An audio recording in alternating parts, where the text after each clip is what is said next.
Hello and welcome to Bottom Line. The crisis at the Baghjan oil fields of Oil India Limited continues. 2 lives lost, hundreds rendered homeless, and still no sign of normalcy in the affected areas. Could the crisis have been avoided? Why were all affected people not evacuated beforehand?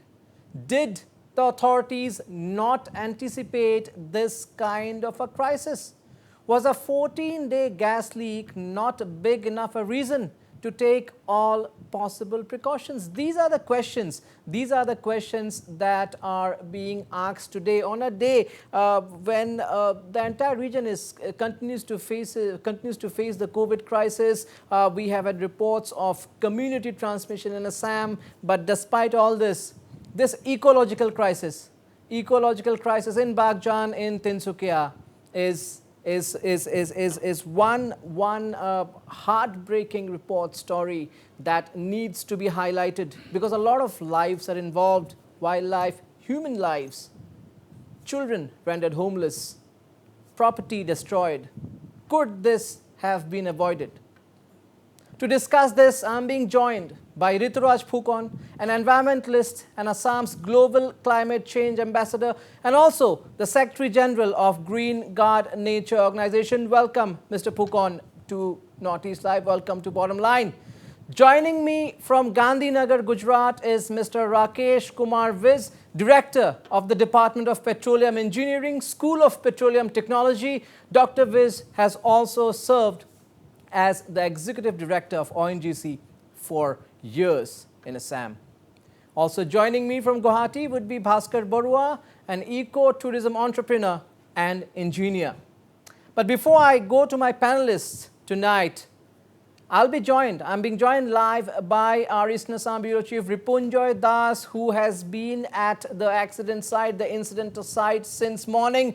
Ripunjoy, what is the latest update that you have? How is the situation there, and how are the people faring, Ripunjoy? Yes, Namran, right now I am at a relief camp here in Kordoiguri area, Baghjan, Kordoiguri area, in fact. And Namran, the thing is that people had run away from the relief camps which were established earlier. 6 relief camps were put up in and around the Baghjan oil fields where the fire took place. And after the mishap took place, people had to run for their life. They have left behind everybody has left behind their own belongings and all. Nabrun, we have the circle officer of Tinsukia circle. Would like to know, sir, etia yat kiman নতুনকে relief camp কৰা হৈছে কালিৰ ঘটনাটোৰ পিছত কালি ঘটনাটোৰ পিছত আপোনাৰ around 8টামান আছে কিয় কি চাওক কেইটামান আৰু ওলাই মানে কেম্প আছিলে, কিন্তু ইতিমধ্যে তেওঁলোকে মানুহবোৰ গম পালে এইটো ছেফ হয় বুলিকে তেওঁলোকে অলৰেডি নিজৰ ঘৰত গুচি গৈছে। তো এতিয়া এই অপাৰেশ্যনেল 10খনমান হৈ আছে along with the other existing. But people are complaining they are not getting adequate facilities in the relief camp. As a government official, what do you like to say of this? I don't like to speak in that way. The thing is like already there has been provided, they have been provided with the foods, and I think you can ask the people if they are not getting it. I think they will be prefer to save it. For me, everything has been provided to them at par what we can provide. Okay, thank you. So, Navrun, you saw the circle officer here over monitoring at this point of time, but facilities are not at all adequate. Navrun, why I am saying this? You can have a look on this. It is a ground zero reporting, so you can see that how people have been subjected to stay, and see that pictures do not lie. What the government is saying and what is being done. You can see women, young babies in their arms. They have been subject to stay in such conditions. All at a loop, no concern for any kind of social distancing, nothing of COVID-19 protocols, no mask, no sanitization. People have been subjected to stay in this way.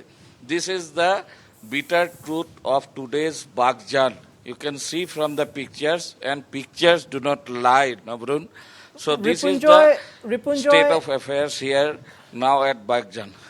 Ripunjoy, have you spoken to the authorities? Will any additional arrangements be made for these people? Because this will take time. The entire crisis, even today we have had reports that to douse the fire also maybe take close to, and bring normalcy may take close to 4 weeks, which is like around a month.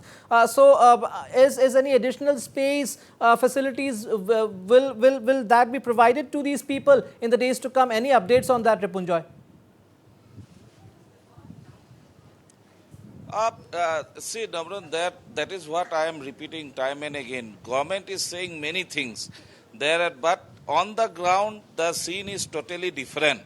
That is what I am trying to project.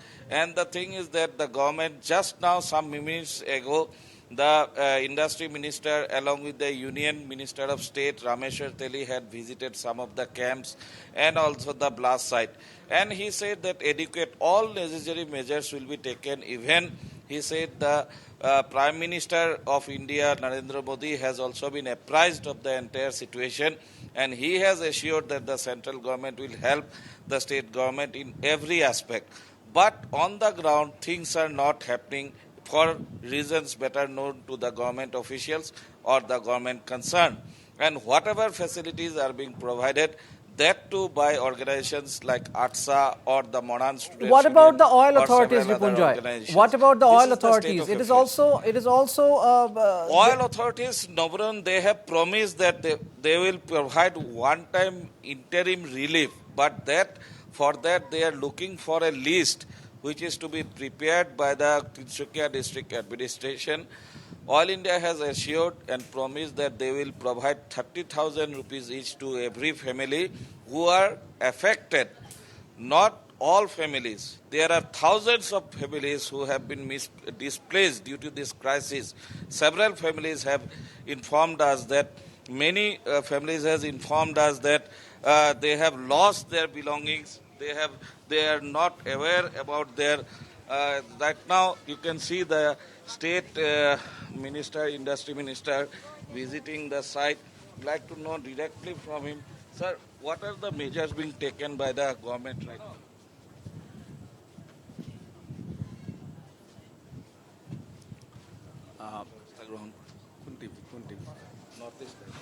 Northeast. So right now, as per direction of our Honorable Chief Minister, yesterday I have come to Tinsukia. This morning I arrived. Whole night actually I was coming. And as per the direction of Honorable Chief Minister, I have convened 2 meetings today, official meeting, one with district administrations and CMD Oil India and their experts and high officials at Tinsukia Circuit House, and one meeting with district administrations as well as the Moran Matok and Moran Matok Adivasi and Gurkha students and youth organizations. So as per the decision of the meeting, so today we have taken some decision that first how to actually tackle these situations. So just to overcome these situations, so we took the expert opinion from the Oil India side, and the expert of Oil India, he said that just to control it fully, so it takes minimum 21 days, and provided if 24/7 Oil India people are allowed to work in a field near the well. That is number one.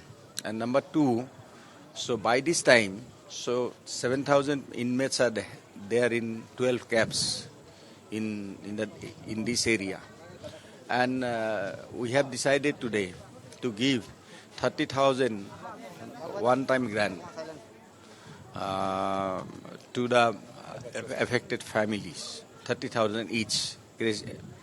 And secondly, DC is entrusted to make the assessment of the loss of property of those people who are affected. So after getting the assessment from the deputy commissioners, after making assessments, so the total amount will be borne by Oil India, government of India and government of Assam. And that is what is actually, I'm told by Chief Minister, Honorable Chief Minister Assam. And this morning he just talked to me over phone that Honorable Prime Minister of India, Narendra Modi ji, and Honorable Home Minister Amit Shah ji, Defence Minister Rajnath Singh ji, and our Petroleum Minister Dharmendra Pradhan ji, and Donor Minister telephoned him, and telephonically they have decided actually, and Prime Minister also advised Chief Ministers to go ahead with the assessment so that central government can extend any sort of help to compensate the loss of the properties of the affected people. So in this connection, I'd like to inform that all affected people, after assessment by the DCs, Tinshukia, regarding their damage, so that will be compensated. Sir, has any inquiry being ordered against Oil India Limited to look into the entire thing? This is now our priority. That will be definitely there. It will be definitely there. But my point is now at present our main duty is to rescue people and to settle these issues actually. This is our now prime motto. So inquiry will take later on. No issue for that.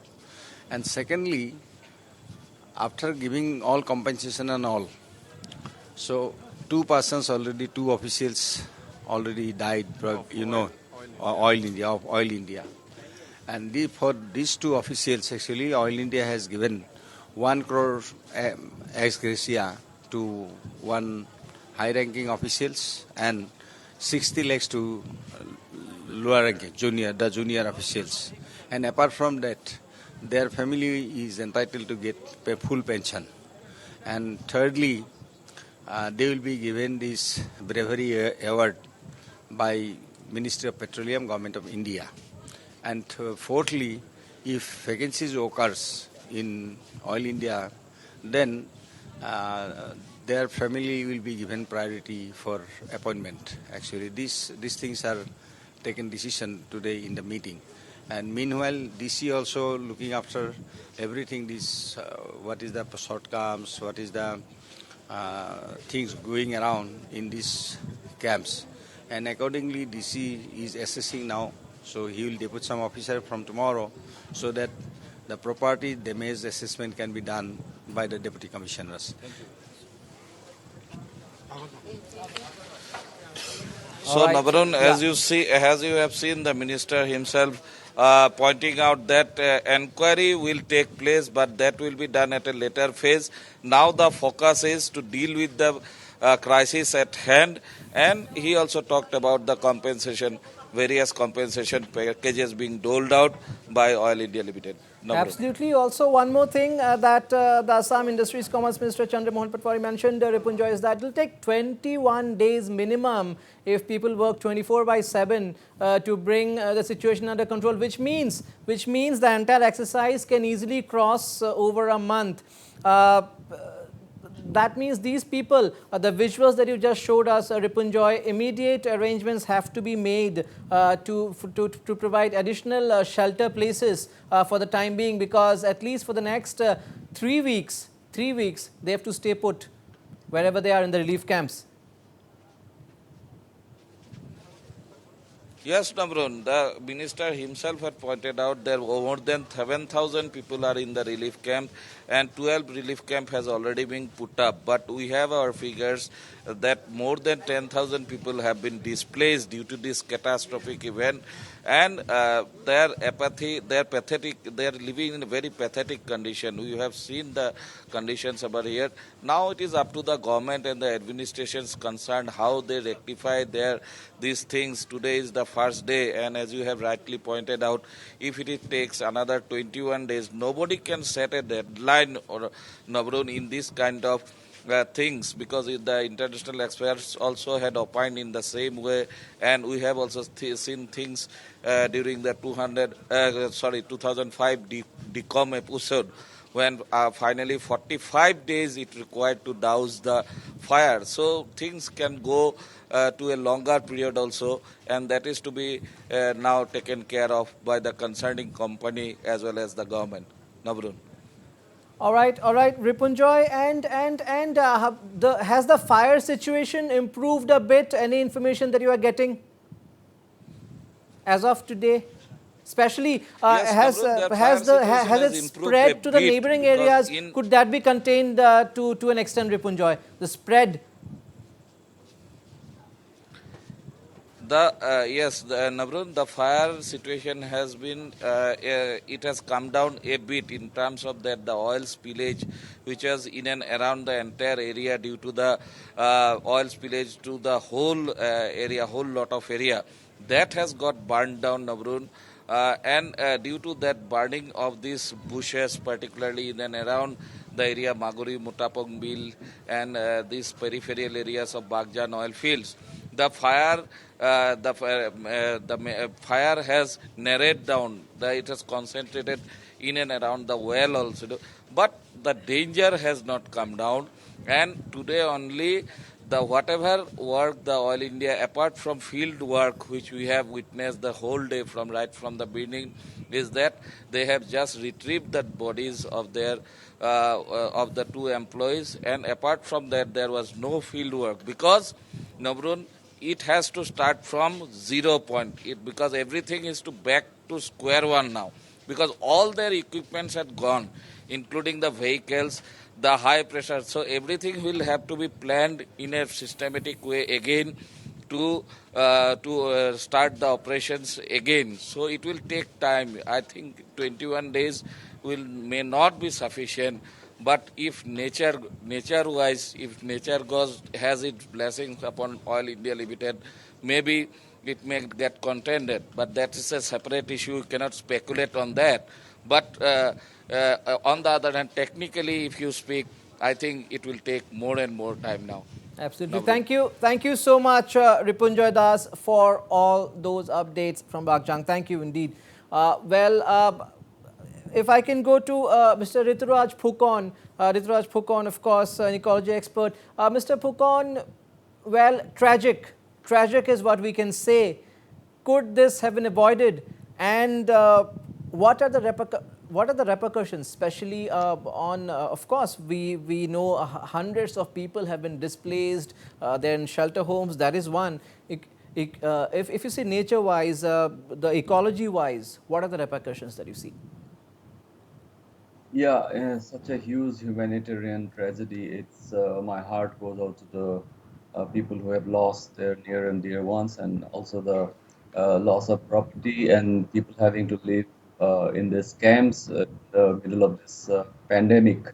Well, the biggest tragedy I feel is that 150 years since the discovery of oil in these parts, not very far from where the blowout happened, we still do not have the technology or expertise to control a blowout such as this. This is not the first time. The last one happened in Decom in 2005, I guess, and that's 15 years down the time scale, and then still we haven't develop the urgency for our own technology and expertise to perhaps meet such kind of disasters.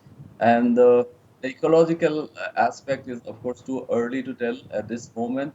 From all we can see is that the grasslands and wetland ecology of Magri, which is an important bird area, and it has been destroyed, and a large part of it is contaminated. The green grass, uh, you can see it has gone brown from it's been singed by the flames, and it's been a the breeding season for all the endemic birds there. So that is another worrying factor. But I guess all of that could recover if the contamination is cleared in time. But the biggest threat comes now from the fact that it's going to be burning for the next 3 to 4 weeks, and the particular pollution that would be hanging in the air would be blown all over, not just across the Makuri to go over Tinsukia, to go over Dibru Sekwa, and that will settle on the vegetation. It will contaminate the water, and it could go into the food chain for people and for biodiversity. I think that's a bigger threat in the long run. Absolutely. If we could go to Dr. R.K. Viz. Okay, Dr. R.K. Viz, welcome to Bottom Line. My first question, sir, you have an experience of working in Assam, you had been with the ONGC. Could this tragedy have been averted? Sir, good evening. Actually, see, in oil industry, it's a high-tech area. These type of incidents are rare incidents. Although we are taking all the precautions, whenever there is a drilling or activities or the exploration or production activities, most of the things are doing as per the SOP, laid down SOPs, that is standing operating practices. If you follow the standing operating practices, it could have been avoided. Definitely there is some problem, that's why this problem have come, and that's why this blowout and all this after effects of this blowout. If you see in these type of activities, accidents are rare in oil industry. If you remember in Assam in 1970 there was in Rudra and then 2005 in Dikom. And after Dikom, this is the one of the biggest accident in after 15 years. Even Dikom CMT team of ONGC and Oil India could complete the well. Unfortunately, this is a gas well, and that too a cased well. When this is a gas well and cased well means there is a pipe inside the well, 5.5-inch pipe, and pipe is perforated where from where it is connected to a reservoir, big reservoir, gas reservoir. That's why the gas is coming from a very big prolific reservoir which could not be controlled. And once it is coming to the surface, it's a tight reservoir. So therefore, the natural, it could have been collapsed naturally. If the reservoir is weak, it could have collapsed within few days. But after 15 days, it have not collapsed. And as per the last estimate, around 90,000 cubic meter of gas at more than 4,000 psi pressure it was coming. So the pressure was more, the gas amount was more, well is fully covered with the casing. That has aggravated the problem. And that's why this is a rare incident. And I hope the expertise which they have, the oil India and other teams they have, they will overcome this problem. This is a rare problem. And in oil industry, we could have avoided this type of problem. So are we to understand, Dr. Viz, yes, rare problem, but we can expect the recurrence of such incidents in future as well? See, for the recurrence, we need, see, this is COVID time. And COVID time, you might know, the rig was operated by a private entrepreneur, that is John Energy. Although there is a expert from the Oil India or from the operating company, always there should be an expert from the operating company to look after the private companies professionals. If we are following the all strict SOPs, this could have been avoided. What I could gather from the news item that they have removed the BOP and then they were fixing some problem in the wellhead. And at that time, the gas pressure was so much that it could not control the cement plug which they have put in the well. So this is a problem. That's why this gas has started coming uncontrolled way, and then they could not control at the surface because there was no blowout preventer, as well as they were repairing the wellhead. So as you are telling, recurrence of these type of problem should be avoided if we are following the standard operating practices with safety and security. Mr. Bhaskar Barua, are we connected with Bhaskar Barua yet? Yes, we are. Mr. Bhaskar Barua, of course, these are technical things and a rare incident, but the kind of harm it has caused, especially to the environment and to the nearby areas. More precaution, not talking about the incident, but perhaps the people could have been, all the people could have been evacuated much earlier. At least the authorities could have anticipated this, especially because for the last 14 days there was a gas blowout. And we had international experts coming in. At least we could have done that. We could have at least moved the people out beforehand. Don't you think so? I'm very sorry that I haven't been able to come. I mean, there's a connection problem. But anyway, see, I would say it's too early in the day to sort of indulge in a blame game. The first and foremost thing right now is to ensure that, or rather to allow the Oil India authorities and the administration to ensure that the well is plugged, so that we can talk about the impact assessment later on a later date. But notwithstanding that, what I would say is that we have been caught with pants down in a certain in the sense that we have been drilling oil for 100 years now, and we don't have a mechanism in place to ensure that if such an accident occurs, what are the mitigation measures in place. I would certainly say that we are lacking in those terms. Uh, Coming back to the environmental impact, I didn't hear what the others said actually, but I would say that it's very early in the day. But at the same time, I can say with some authority that the immediate impact would be on the ecotourism activities, which have been growing up wonderfully well in that area. We have to understand that Dibru Sekwa area is not equipped properly in terms of the infrastructure required from the forest department in terms of the protection mechanism. But these ecotourism units which had come up, um, they have been basically augmenting the efforts of the forest department in terms of conservation. So the immediate impact would be on the ecotourism in that particular area. We learn birding in that place, and as far as the other impacts are concerned, I would say that like we need some more days to actually More understand. assessment, more assessment, more assessment required, yes, but the damage seems extensive. We have to go for a very short break here. The panelists will stay, and we'll also be joined on the other side later in the show by Meghalaya Health Minister L. Hek and also Meghalaya Congress leader Mahendra Rapsang. Stay tuned.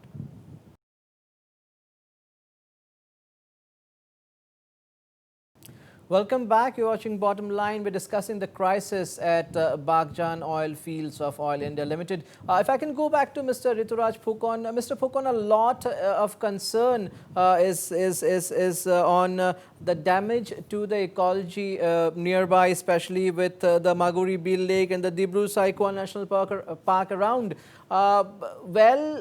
It is certain that we will have loss of aquatic lives and other lives, but is it too early to say what could be the extent of the damage, or it'll take some more time till things cool down? What is your assessment, personal assessment, sir?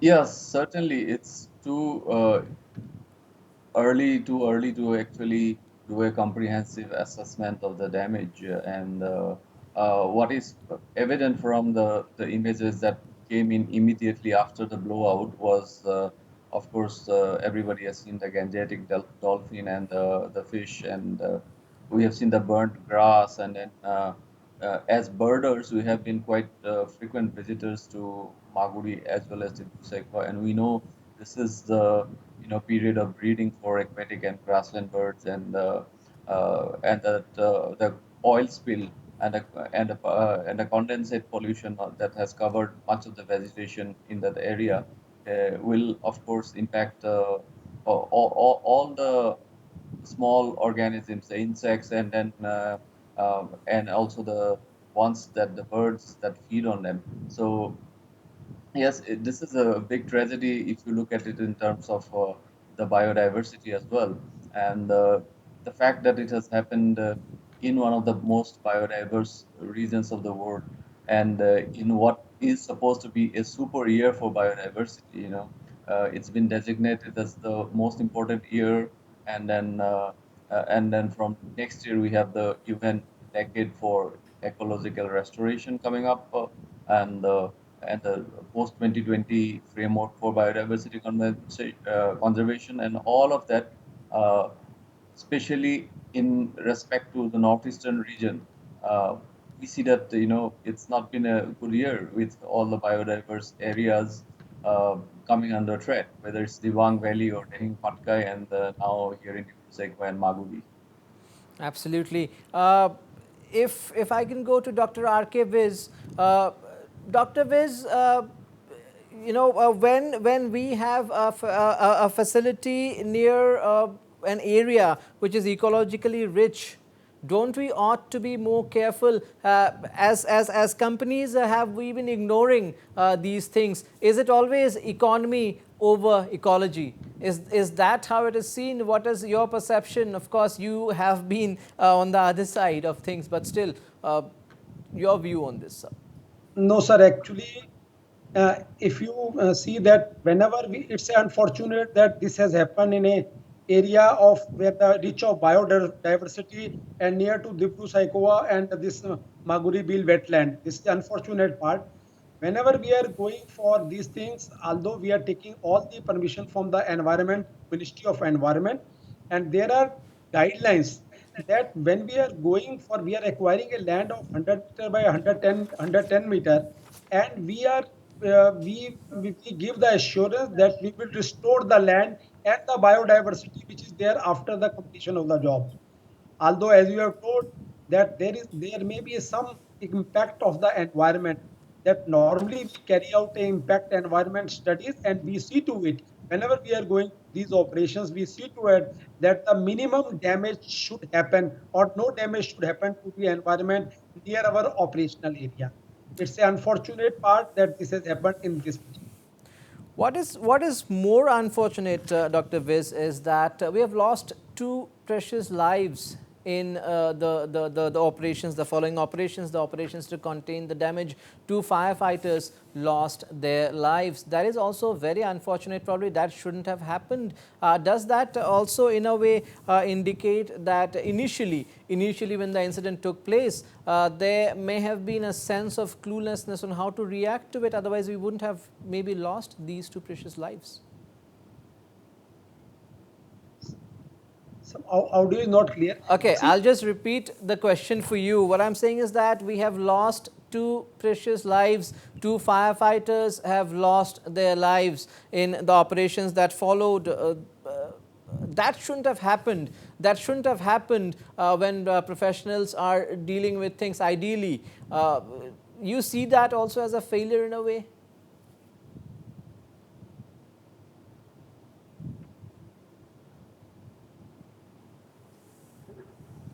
Okay, I could not hear your last thing.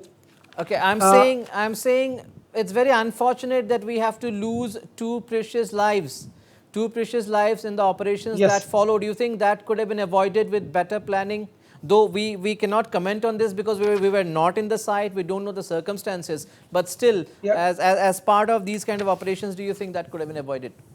yeah, this is really unfortunate. And as I have told you, that this is a rare incident. Normally, after inquiry only, that will be came to know whether there was some human error or not. But the only thing is, whenever we are going for oil and gas operation, there are some uncertainties of the Mother Earth. See, we were extracting gas from around 4 kilometers behind the Earth. Although our professional knows the pressure and temperature regime at this particular place, and it could have been avoided by careful planning. But SOP, as I told you again, that there are laid down standing operating practices. If you follow standing operating practices, there is 100% chance that this type of incident will not occur, because safety and security is one of the paramount importance in oil and gas industry, because these are the hazardous industry, high-tech industry. Unfortunately, here the workers were from the private company John Energy. They were supervised by Oil India professionals. I am not sure that in COVID-19 situation, whether the COVID-19 situation has worsened this, maybe that we should not have compromised on the professional front in any way. If we have to continue this oil and gas operations, we should not compromise, and our professional of high standard only we should deploy, because these are mines, and this comes under Director General Mine Safety. Each oil is a oil mine, and DGM it comes under DGMS rule, Director General's Mine Safety rules. So as per these rules, as we have somebody was pointing out, so there are rules that around 50 meter, around 100 meter, there should not be any inhabitations, there should not be anything. So these, if you follow these guidelines of Director General Mines DGMS, definitely the damage could have been avoided. Absolutely, but we have to wait for the reports and the assessments and the probe reports. Bhaskar Barua, Mr. Bhaskar Barua, and of course, I'll put the same question to Mr. Rituraj Phukan as well. Do you think every time it's economy above ecology that we witness? More precautions should be taken, especially in a site which is rich in biodiversity. But time and again, probably nature is neglected. Is that the case? Your thoughts? Yeah, it's always been the case. It's always been the case. Ecology obviously lasts of preferences. We need development, but the development has to be sustainable. Development has to be not in the cost of our ecology, because we are the last surviving areas in the world where we have this pristine biodiversity in place, and if we destroy this by technicalities, then it'll be a sad day for not only for Assam but the entire world. And this is a time when we need to reflect and sort of take a step back and try to analyze the cost-benefit analysis of development versus our ecology. Our ecology, as of today, is already fragile.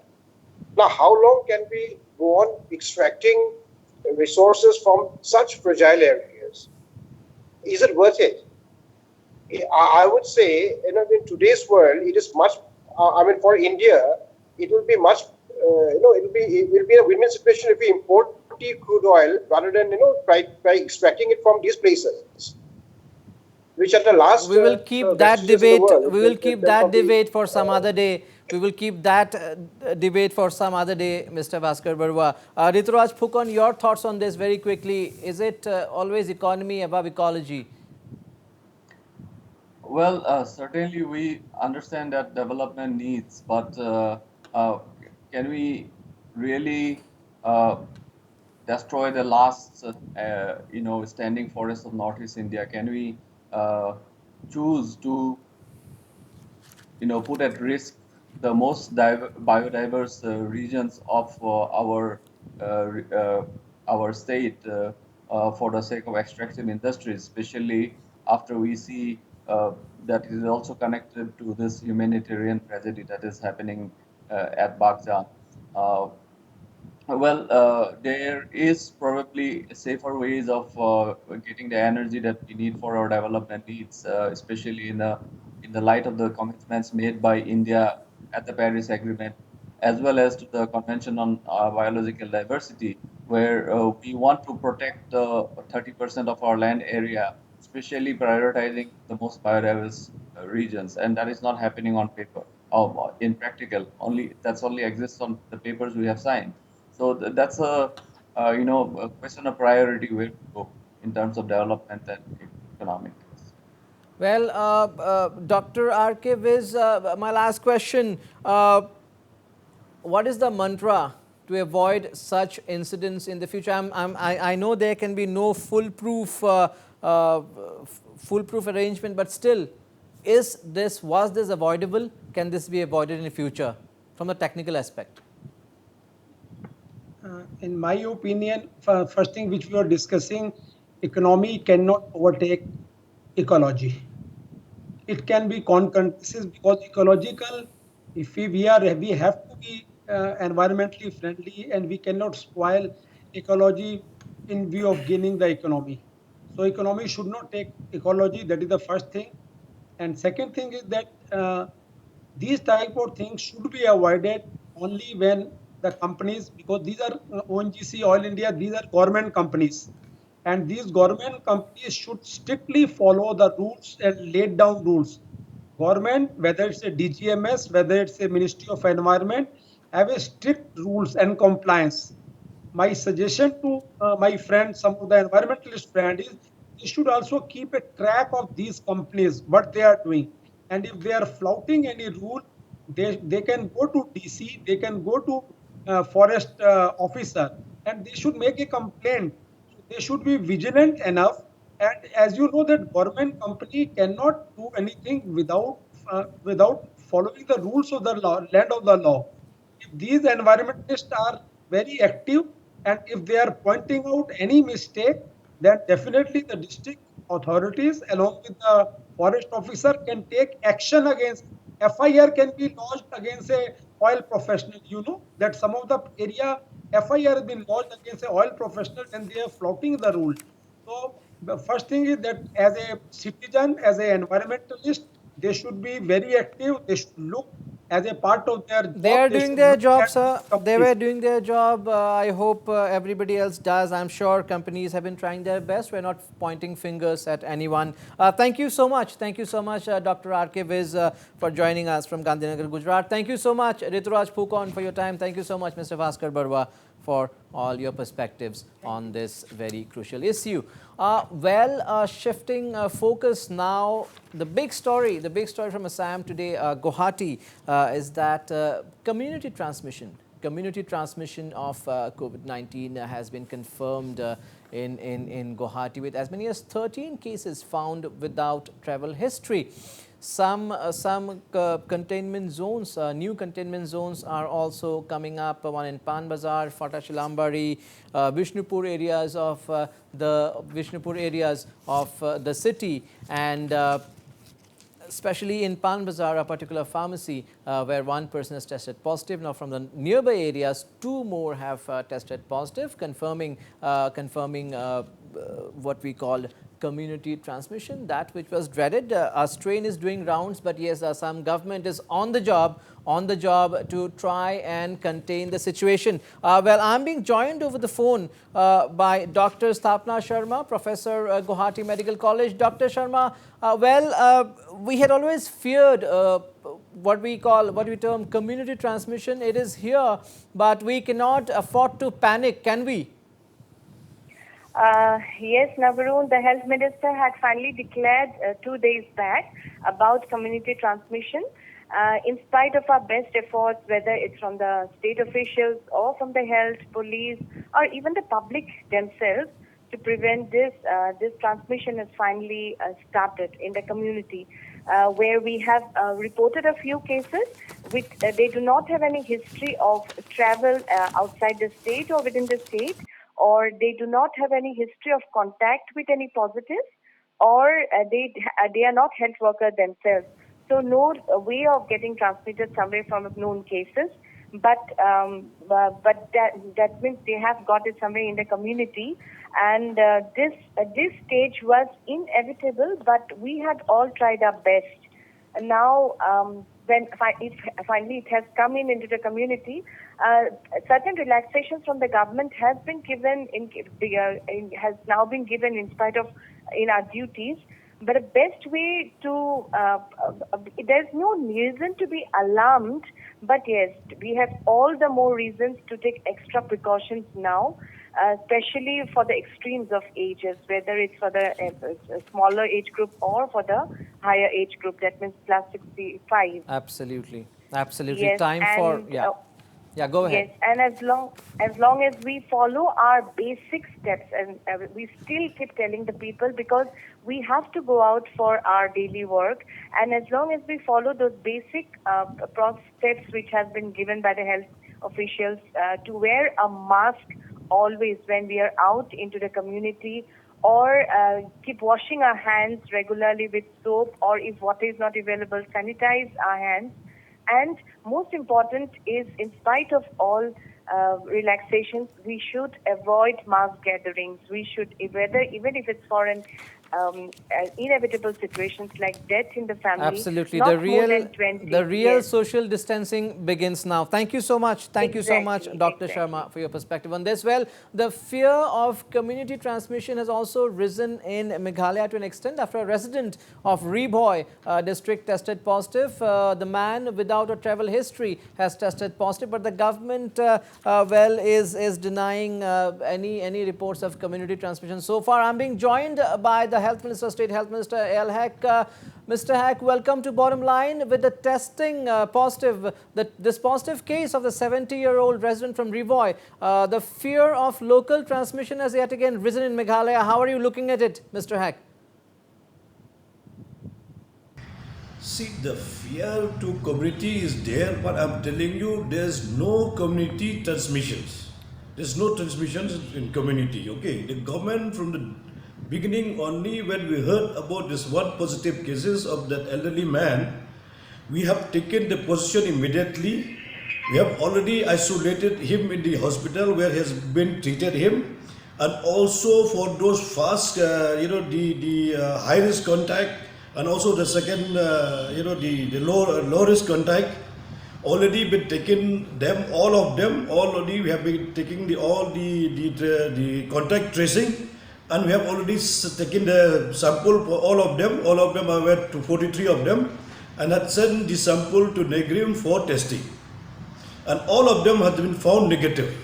There's no question of the community transmission. Which is good if most of them have tested negative. But any information on the source of the virus so far? How the patient could have contracted the virus? Till now, we have not have any update so far. But our dedicated team, our surveillance team, they are there on the ground. They are trying to have all the contact tracing to find out the sources. And Mr. Haq, the opposition Congress has termed the government's handling of the situation inept. How do you react to that? One of my reaction on the comments of our friends from the Congress is very simple. If they think that we have not done it properly, we'll tell them also to come forward, help the government, give their views and suggestion. This is a time to fight together. This is not to fight in isolation, but we have to fight it together. For any kind of situations, of any eventuality, we should fight together. I also inviting our friend from the Congress also, let's fight together to ensure the safety of our citizens, our states. I also have Mr. Mahendra Rapsang, Congress MLA, Congress leader with me. Mr. Rapsang, just shifting focus from the COVID situation, there has been a demand from the vendors and traders for reopening of UDO. Of course, the government has been saying it is under the jurisdiction of the District Council and the CM of Hima Millam, but now they have also given a go-ahead, the District Council, for opening. So why do you think there's still no clarity when the biggest traditional market, UDO, will finally open, Mr. Rapsang? See, Yodo is not the market only for Shillong. Yodo is the market for the entire Khas Hills, even Giant Hills also, because they depend on a lot of communities which is available in Yodo to cater to a lot of market in and around Shillong, and also in the suburb of Shillong, and also in the interior of Meghalaya, that is in Janta Hills, West Khas Hills, Ribhoi district. Okay, then if the government said that it depends on the District Council and the CM of Himamalim to take a call, and the CM of Himamalim and the District Council has agreed to open partially Yodo so that trading and economic activities will start. Why? It has to start because it has been closing almost 3 months, and those people who are there doing trading, who have shops there, they are dying of starvation now. They have no money, no income, nothing. So if it continues to close, the government has to think of another tip by giving them some aid to support their family. Otherwise, if they cannot do that, the government is a failure government. But the government has already said that it's not possible to give any market-specific economic package, Mr. Rapsang. then what will happen to these traders? What will happen to these shopkeepers? They'll die of hunger. If the government cannot compensate and not allowing them to open the shops partially also, the shopkeepers, the people in Yodo, they even ask that they will open only once or twice a week. Let other also open, partially open they require. But at least some income will come to them. Nah? So if the government cannot, they cannot compensate, and then they have to find ways and means to compensate. Otherwise, if cannot do that, the government is a failure government. Mr. Elhek, the Congress MLA Mahendra Rapsang here feels that the government should now allow the opening of Yudo considering livelihood issues. Why is the government not taking a call on that, Mr. Heck? Yeah, the thing is for not allowing for opening of the market at Yodo.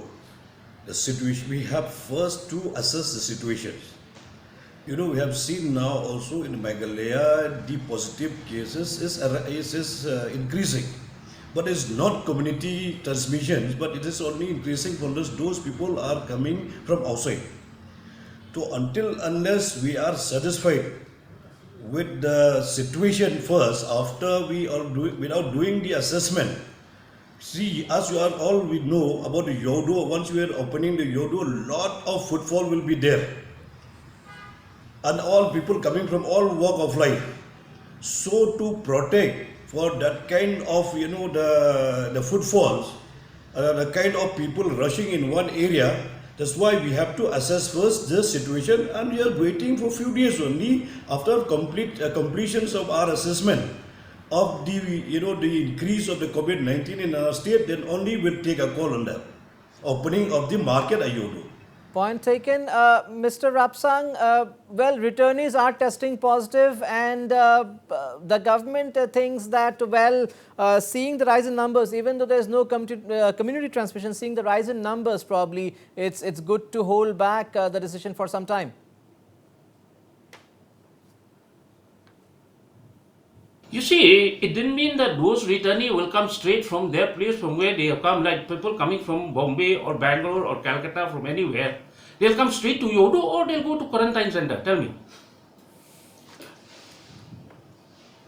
Is it not that the duty of the government to take those returnees first to the quarantine center, test them and see them that they are okay so that they can go to their own house, respected houses? It's not that all those returnees coming from outside the state, they'll go coming straight from there and they'll go to Yodo. Do you mean to say that? By closing Yodo, you mean that all those returnees will go to Yodo? That's not the way, huh?